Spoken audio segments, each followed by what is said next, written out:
राधे कृष्णा दोस्तों। तो आज की कहानी भाग्य का लेखा। बहुत समय पहले की बात है। एक गांव के मंदिर में एक पुजारी था। वो पुजारी अपना सारा समय मंदिर की सफाई, पूजा पाठ, आने जाने वालों के लिए पूजा करने में ही बिताता था। उसके परिवार में कोई नहीं था और वो अपना खाना पीना मंदिर में होने वाले चढ़ावे से ही चलाता था। वो पुजारी व्यवहार का बहुत अच्छा था। उसके मन में पैसों के प्रति ज़्यादा लालच नहीं थी। मंदिर में जब भी ज़्यादा चढ़ावा होता तो वो उनसे दूसरे लोगों की मदद भी करता था। पुजारी मन ही मन ये सोचता था कि मंदिर के चढ़ावे से थोड़ा बहुत बचत भी होती तो भविष्य के लिए अच्छा हो जाता। लेकिन गांव का मंदिर था तो वहां लोगों का आना जाना कम होता था।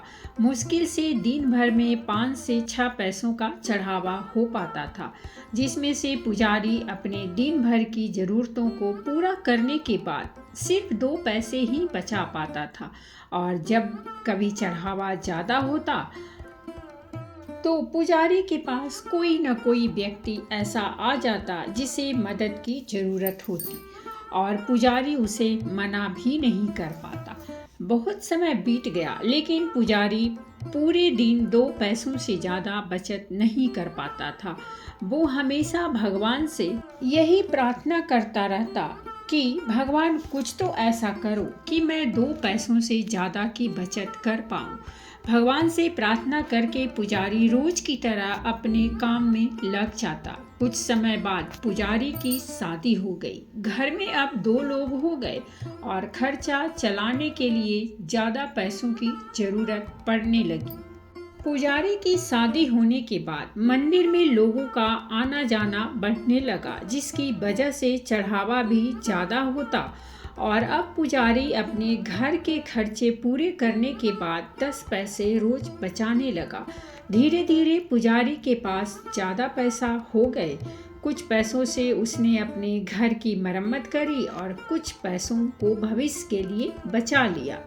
कुछ समय बाद पुजारी की संतान हुई और अब वो 2 से 3 हो गए। पुजारी की संतान होने के बाद अब पुजारी ने देखा कि वो अपनी दिन भर की जरूरतें पूरी करने के बाद 15 पैसे बचा लेता है। धीरे धीरे बच्चा बड़ा हुआ और स्कूल जाने लगा। अपनी बचत के पैसों से पुजारी अपने बच्चे की पढ़ाई का खर्चा चलाता था। जैसे जैसे बच्चे की उम्र बढ़ती गई और पढ़ाई का खर्चा बढ़ने लगा, वैसे ही मंदिर में चढ़ावा ज़्यादा होता चला गया। ज़्यादा लोग आने लगे और पुजारी के जीवन में पैसों की कोई कमी नहीं हुई।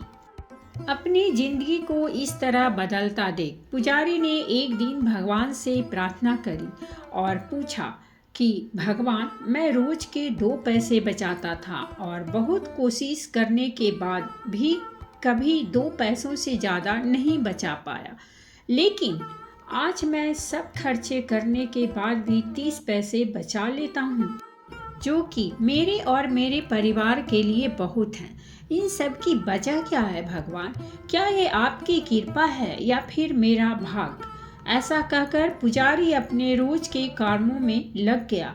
रात हुई और जिस समय पुजारी गहरी नींद में था, उस समय भगवान उसके सपनों में आए और बोले, भक्त, न तुम्हारा भाग बदला है और न ही मैंने कोई कृपा करी है। तुमने जिस दिन शादी करी और तुम्हारे घर जो स्त्री आई, उसके आने से तुम 10 पैसे बचाने लगे, जिसमें से 8 पैसे तुम्हारी पत्नी के भाग्य के थे, जिसकी वजह से तुम दोनों के पेट भर खाने पीने और बाकी जरूरतों की पूर्ति होने लगी।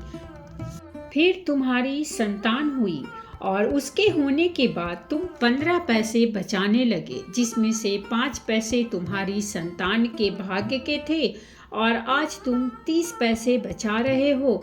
उसमें से 15 पैसे तुम्हारे बच्चे की पढ़ाई और उसके बेहतर भविष्य के भाग्य के हैं। भक्त, तुम आज भी अपने भाग्य के सिर्फ 2 ही पैसे बचा रहे हो और आगे भी 2 ही बचा पाओगे।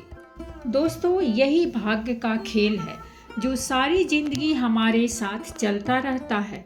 अगर आप ऐसी बातों को नहीं मानते और भाग्य पर विश्वास नहीं करते तो इस कहानी को अच्छे से 2 या 3 बार सुनें और अपने मन में सोचें कि क्या सच में ऐसा होता है। क्या आज तक आपके साथ ऐसा कुछ हुआ जिसमें किसी और की वजह से आपको फायदा हुआ, या फिर आपके परिवार में किसी सदस्य के बढ़ने से आपके साथ कुछ बेहतर हुआ? इन सवालों के जवाब जब आप खुद को देंगे तो इस कहानी से मिलने वाली सीख को आप बेहतर तरीके से समझ पाएंगे। तो दोस्तों, ये थी हमारी आज की कहानी, और अगर कहानी अच्छी लगी हो तो प्लीज़ हमारे चैनल को सब्सक्राइब कीजिए, वीडियो को लाइक और शेयर जरूर कीजिए। कहानी सुनने के लिए बहुत बहुत धन्यवाद। मिलते हैं हम एक नई कहानी के साथ।